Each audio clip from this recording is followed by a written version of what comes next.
My sister-in-law stole the money which I had saved to buy a laptop. My brother sided with her, so I left them. A year later, I got a call from a hospital. I, 32F, had been living with my brother, 35M, and his wife, 34F, for the past 3 years. It all started when I lost my job during the economic downturn. I was working as a marketing coordinator for a small startup that unfortunately couldn't weather the financial storm. The company went under, and suddenly I found myself unemployed and struggling to make ends meet in the expensive city I called home. At first, I tried to make it work. I dipped into my savings, picked up odd jobs, and even tried my hand at freelancing.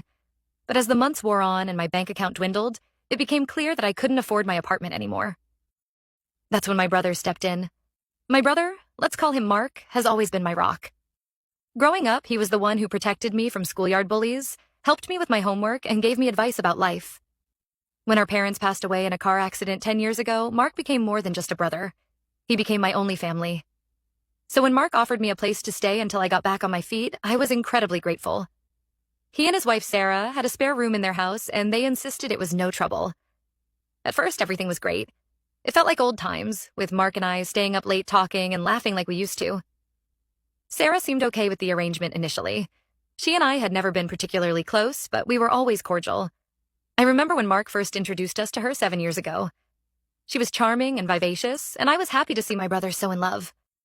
But there was always something about her that made me slightly uneasy. I couldn't put my finger on it then, and I brushed it off as just being protective of my brother. Things started to change about 6 months into my stay. Sarah began making snide comments about how long I was planning to stay. At first, they were subtle, a raised eyebrow here, a sigh there. But gradually, they became more overt. She'd say things like, "Don't you think it's time you found your own place?"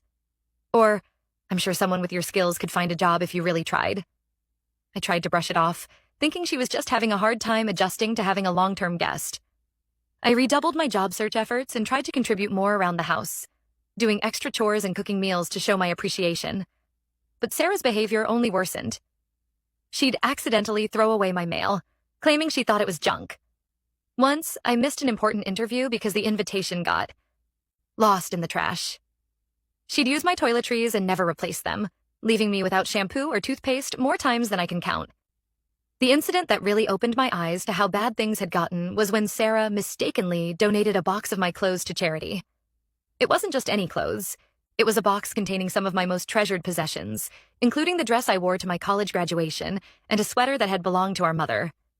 When I confronted her about it, she played innocent and said she thought they were old clothes meant for donation. But the look in her eyes told me she knew exactly what she was doing. I tried talking